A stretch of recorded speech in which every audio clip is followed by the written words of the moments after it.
दोस्तों नई वीडियो के साथ आपकी खिदमत में हाजिर हैं। आज की इस वीडियो में हम आपको पाकिस्तान के इस वक्त सबसे बड़े मसले यानी आईनी बहरान के बारे में बताएंगे और सुप्रीम कोर्ट की मुकम्मल कार्रवाई के हवाले से भी आगाह करेंगे। ये वीडियो इंतहाई अहमियत की हामिल है। इस वीडियो को देखने के बाद आपको मुकम्मल अंदाजा हो जाएगा कि सुप्रीम कोर्ट में क्या चल रहा है, जजेस के रिमार्क्स और वकला के दलाइल क्या चल रहे हैं, ये सब आज की वीडियो में शेयर करने वाले हैं। दोस्तों, पंजाब और खैबर पख्तूनख्वा असम्बलियों के इंतखाबात मुलतवी करने के खिलाफ केस की समाअत के दौरान सुप्रीम कोर्ट ने अटॉर्नी जनरल की जानिब से फुल कोर्ट बनाने की सजा भी मुस्तरद कर दी है। कल 4 रुकनी बेंच में शामिल जस्टिस जमाल मंदोखेल ने केस सुनने से माजरत कर ली और बेंच एक बार फिर टूट गया, जिसके बाद 3 रुकनी नए बेंच ने केस की समाअत की। इससे कबल भी हमने आपको बताया था कि 5 रुकनी बेंच में शामिल जस्टिस अमीनुद्दीन बेंच से अलहदा हो गए थे, जिसके बाद कल बाकी जजेस पर मुश्तमिल बेंच ने केस की समाअत करना थी। दोस्तों, वीडियो को आखिर तक जरूर देखिएगा, आपकी इन्फॉर्मेशन में बेहद इजाफा होने वाला है। दोस्तों, अगर आप हमारे चैनल पर नए हैं तो इसे सब्सक्राइब कर लें ताकि आपको हर आने वाली एक्सक्लूसिव इन्फॉर्मेशन मिल सके। दोस्तों, कल चीफ जस्टिस ऑफ पाकिस्तान की सरबराही में 4 रुकनी बेंच समाअत के लिए कमरा अदालत पहुंचा। बेंच में जस्टिस एजाजुल एहसन, जस्टिस मुनीब अख्तर और जस्टिस जमाल मंदोखेल शामिल थे। अटॉर्नी जनरल मंसूर उस्मान अवान रोस्टरम पर आए तो चीफ जस्टिस ने कहा कि अटॉर्नी जनरल साहब, आपसे पहले जस्टिस जमाल मंदोखेल कुछ कहना चाहते हैं। इस मौके पर जस्टिस जमाल मंदोखेल ने केस सुनने से माजरत कर ली। उनका कहना था कि जस्टिस अमीनुद्दीन ने केस सुनने से माजरत की। जस्टिस अमीनुद्दीन के फैसले के बाद हुक्मनामे का इंतजार था। मुझे अदालती हुक्मनामा घर में मौसूल हुआ। हुक्मनामे पर मैंने अलग से नोट तहरीर किया है। अटॉर्नी जनरल साहब, आप इख्तलाफी नोट पढ़कर सुनाएं। दोस्तों, आपको जस्टिस जमाल खान मंदोखेल के इख्तलाफी नोट के बारे में भी आगाह करते हैं। अटॉर्नी जनरल ने गुज़िश्ता रोज की समाअत के हुक्मनामे में जस्टिस जमाल मंदोखेल का इख्तलाफी नोट पढ़कर सुनाया, जिसमें कहा गया कि मैं बेंच का मेंबर था। फैसला तहरीर करते वक्त मुझसे मुशावरत नहीं की गई। मैं समझता हूँ कि मैं बेंच में मिसफिट हूँ। दुआ है इस केस में जो भी बेंच हो ऐसा फैसला है जो सबको कबूल हो। अल्लाह हमारे इदारे पर रहम करे। मैं और मेरे तमाम साथी जजेस आइन के पाबंद है। हुक्मनामा खुली अदालत में नहीं लिखवाया गया। जस्टिस फायज ईसा के फैसले का खुली अदालत में जायजा लिया जाए। दोस्तों, इस दौरान चीफ जस्टिस पाकिस्तान ने जस्टिस जमाल मंदोखेल को बात करने से रोक दिया और उनसे कहा कि बहुत बहुत शुक्रिया, बेंच की तश्कील का जो भी फैसला होगा कुछ देर बाद अदालत में बता दिया जाएगा। दोस्तों, जस्टिस जमाल खान मंदोखेल का कहना था कि मैं कल भी कुछ कहना चाह रहा था। शायद फैसला लिखवाते वक्त मुझसे मशवरे की जरूरत नहीं थी। शायद फैसला लिखवाते वक्त मुझे मशवरे के काबिल नहीं समझा गया। अल्लाह हमारे मुल्क के लिए खैर करे। दोस्तों, अब ताजा सूरत ये है कि केस की समाअत के लिए नया बेंच तश्कील दे दिया गया है। चीफ जस्टिस पाकिस्तान ने केस की समाअत के लिए नया बेंच तश्कील दिया। Chief justice Pakistan justice Ijazul Ahsan और जस्टिस मुनीब अख्तर बेंच में शामिल हैं। चीफ जस्टिस की सरबराही में केस की समाअत शुरू हुई तो पाकिस्तान बार काउंसिल के chairman executive council Hasan Raza Pasha रोस्टरम पर आ गए। चीफ जस्टिस ने उनसे कहा कि आपको बाद में सुनेंगे। दोस्तों, उसके बाद पाकिस्तान बार काउंसिल ने फुल कोर्ट बनाने की इस्तदा कर दी। हसन रजा पाशा का कहना था कि बार का किसी की हिमायत या मुखालफत से कोई ताल्लुक नहीं। अगर फुल कोर्ट बेंच नहीं बन सकता तो फुल कोर्ट इजलास कर ले। चीफ जस्टिस पाकिस्तान उमर अता बंदयाल का कहना था कि इस पर हम सोच रहे हैं। जहां तक जजेस के ताल्लुकात की बात है तो जजेस के आपस में ताल्लुकात अच्छे हैं। कल और आज 2 जजों ने समाअत से माजरत की। जजेस की बामी एतराफ और शाइस्ता गुफ्तगू पहले भी हुई और बाद में भी। कुछ नुकात पर आपस में गुफ्तगू नागुज़ीर है। कुछ सियासी मामला सामने आए जिस पर मीडिया और प्रेस कॉन्फ्रेंस से तड़का डाला गया। अदालत ने सारे मामले पर तहम्मुल का मुजाहरा किया। कुछ लोग चंद जजेस पर तनकीद कर रहे हैं और कुछ दूसरे जजेस पर। हम इस मामले को भी देखेंगे। दोस्तों, चीफ जस्टिस ने हसन रजा पाशा से कहा कि आज पहली बार आप अदालत आए हैं। गुजारिशात से नहीं, अमल से खुद को साबित करें। चैम्बर में आकर मुझसे मिले। आपका बहुत एहतराम है। सुप्रीम कोर्ट बार के सदर मुझसे राब्ते में रहे हैं। मामला सिर्फ बैरूनी इमेज का होता तो हमारी जिंदगी पुरसुकून होती। मीडिया वाले भी बाज़ औक़ात कुछ भी कह देते हैं, अक्सर झूठ भी होता है। अदालत हमेशा तहम्मुल का मुजाहरा करती है। समाअत के बाद कुछ मुलाकातें करूंगा। तवक्को है कि पीर का सूरज अच्छी नवीद लेकर तुलू होगा। दोस्तों, इसके बाद अटॉर्नी जनरल मंसूर उस्मान अवान रोस्टरम पर आए तो चीफ जस्टिस ने कहा कि अटॉर्नी जनरल साहब जो नुकात उठाना चाहें उठा सकते हैं। अटॉर्नी जनरल ने कहा कि अदालत ने कुछ मुकदमात में हालात की पैरवी के लिए फरीकैन को हिदायत की थी। अदालत से गुजारिश है कि पहले सियासी दर्जा हरारत कम होने दें। मुल्क में हर तरफ दर्जा हरारत कम करने की जरूरत है। चीफ जस्टिस ने कहा कि दर्जा हरारत कम करने के लिए आपको हिदायत लेने का कहा। इस पर आपने क्या किया? अटॉर्नी जनरल ने कहा सिर्फ वक्त दरकार है। वक्त के साथ ही दर्जा हरारत कम हो सकता है। दोस्तों, इस पर चीफ जस्टिस का कहना था कि इस अदालत ने हमेशा आइन को ही फौकियत दी है। जजेस को दफातर से निकालकर घरों में कैद किया गया था। मेरी जिंदगी का मौजज़ा था कि जब जजेस बहाल होकर वापस दफ्तर में आए। 90 की दहाई में कई बेहतरीन जजेस वापस नहीं आ सके। इस वाक़े ने मेरा जिंदगी का नजरिया ही बदल दिया। आईनी जमहूरियत को जिंदा रखता है। कल तक जो जेलों में थे आज असेंबली में तकारीर कर रहे हैं। उसकी वजह यह है कि वो अवाम के नुमाइंदे हैं। असेंबली की 5 साल की मुद्दत होती है, लेकिन हाउस के सरबराह को तहलील का इख्तियार है। असेंबली तहलील होने से लेकर अब 90 दिन का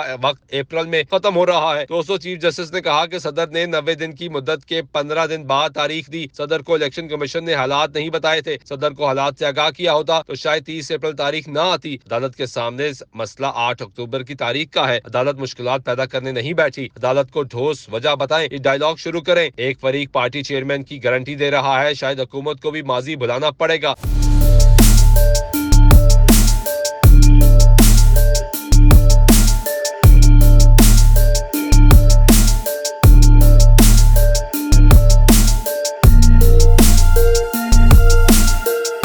असम्बलियों की मुद्दत वैसे भी अगस्त में मुकम्मल हो रही है। अगर हुकूमत और अपोजिशन के मुज़ाकरात हो तो कुछ दिन वक्फा कर लेंगे। अगर मुज़ाकरात नहीं होने तो आईनी किरदार अदा करेंगे। अदालती फैसला देखकर आप कहेंगे कि बाख्तियार फैसला है। हर फरीक के हर नुक्ते का फैसला में जिक्र करेंगे। चीफ जस्टिस पाकिस्तान ने कहा कि 20 अरब के अखराजात पर पहले अदालत को बताएं, हमने अखराजात कम करने की तजवीज़ दी थी। दोस्तों, इसके बाद अटॉर्नी जनरल ने 27 फरवरी का अदालती हुक्म पढ़कर सुनाया। चीफ जस्टिस ने कहा कि मामला चीफ जस्टिस को बेंच की असर-ए-नौ तश्कील के लिए भेजा गया था। चाहता तो तमाम जजेस को भी तब्दील कर सकता था। अगर आप वही करना चाहते हैं जिससे मसला बना तो ये हमारी प्राइवेसी में मुदाखलत होगी। अटॉर्नी जनरल ने कहा कि आपने कहा कि जजेस ने समाअत से माजरत नहीं की थी। चीफ जस्टिस ने कहा कि मैंने जजेस की समाअत से माजरत पर कुछ नहीं कहा। समाअत रोकने वाला हुक्म हम जजेस आपस में जेरे बहस लाएंगे। जजेस तो तनकीद का जवाब भी नहीं दे सकते। जजेस की अंदरूनी गुफ्तगू अवाम में नहीं करनी चाहिए। दर्जा हरारत कम करने वाले ऑप्शन पर ही रहें। जल्द ही इन मामलात को सुलझा देंगे। दोस्तों, अटॉर्नी जनरल की जानिब से एक बार फिर फुल कोर्ट बनाने के इस्तदा पर चीफ जस्टिस ने कहा कि अगर आप फुल कोर्ट पर दलाइल देना चाहते हैं तो दें। फुल कोर्ट का मामला मेरे जहन में था। फुल कोर्ट की तश्कील से कबल कुछ अवामिल को देखना जरूरी होता है। दौरान समाअत चीफ जस्टिस उमर अता बंदियाल जज्बाती हो गए और रिमार्क्स देते हुए चीफ जस्टिस पाकिस्तान की आवाज बाहर आ गई। उनका कहना था कि एक अमल ये होता है कि मामूल के मुकदमात मुतासर न हो। मौजूदा दौर में रोज निपटाए गए मुकदमात की तादाद बढ़ती जा रही है। बाज़ औक़ात तमाम जजेस प्रिंसिपल सीट पर दस्तयाब नहीं होते। गुज़िश्ता हफ्ते कोयटा, कराची और लाहौर में भी बेंचेस थे। इस हफ्ते भी लाहौर में बेंच था। 9 रुकनी बेंच तश्कील देते वक्त मैंने तमाम जजेस के बारे में सोचा था। 9 रुकनी बेंच बनाते वक्त सोचा था कि सीनियर से नए तक तमाम जजेस की नुमाइंदगी हो। मैंने जस्टिस अतर मिनुल्लाह को आइन से हम आहंग पाया। Justice Mansoor Ali Shah, justice Yahya Afridi, justice Munib Akhtar आइन के माहिर हैं। जस्टिस इजाजुल एहसन भी आइन के माहिर हैं। आप पूछ सकते हैं जस्टिस मज़ाहिर नकवी क्यों शामिल किए गए। जस्टिस मज़ाहिर नकवी को शामिल करना खामोश पैगाम देना था। 2019 से 2021 तक जस्टिस फायज ईसा फुल कोर्ट केस चला और अदालत को सजा मिली। दोस्तों, चीफ जस्टिस का कहना था कि सियासी मामला चल रहा है जिस बुनियाद पर दीगर जजेस को निशाना बनाया गया। सुप्रीम कोर्ट के जजेस को सुनी सुनाई बातों पर निशाना बनाया जा रहा है। सुप्रीम कोर्ट मुतहद थी और कुछ मामलात में अब भी है। अदलिया किस तरह मुतासर हो रही है कोई नहीं देखता। अहम ओहदों पर तैनात लोग किस तरह अदलिया को निशाना बना रहे हैं। मुझे कहा जा रहा है कि एक और जज को सजा दूं, जाकर पहले उन शवायद का जायजा ले। सुप्रीम कोर्ट में 20 साल की निस्बत बेहतरीन जजेस हैं। जस्टिस आयशा मलिक और जस्टिस शाहिद वहीद के फैसले पढ़े। जस्टिस शाहिद वहीद ने कल बेहतरीन इख्तिलाफी नोट लिखा। ऑडियो लीक की बुनियाद पर कैसे निशाना बनाया जा रहा है। कानून पर बात करें तो मैं बतौर जज सुनूंगा। मेरे जजेस के बारे में बात करेंगे तो फिर मेरा सामना करना पड़ेगा। चीफ जस्टिस का कहना था कि मेरा भी दिल है, मेरे भी जज्बात है। जो कुछ किया पूरी ईमानदारी से अल्लाह को हाजिर नाजिर जानकर किया। आइन और कानून के मुताबिक किया। टैक्स का मामला है तो मुतलका अफसर को कहें ट्रेस करें। टैक्स मामले पर कैसे जज का ट्रायल करें। जस्टिस इकबाल हमीदुर रहमान को इस्तीफे से रोका था। जस्टिस इकबाल हमीदुर रहमान ने कहा मरहूम बाप को क्या मुंह दिखाऊंगा। चीफ जस्टिस उमर अता बंदियाल ने कहा कि अटॉर्नी जनरल साहब केस की बात करें। मैं इधर उधर की बातों से जज्बाती हो गया था। मसला मुल्क में सिक्योरिटी का भी है। निस पोलिंग स्टेशन इंतहाई हसास है। सिर्फ ये कहना काफी नहीं कि मुल्क में दहशत गर्दी है। दहशत गर्दी तो 90 की दहाई से है। अदालत को बताया गया कि फौज बॉर्डर पर मसरूफ है, ये भी देखना है। दोस्तों, अटॉर्नी जनरल मंसूर अवान का कहना था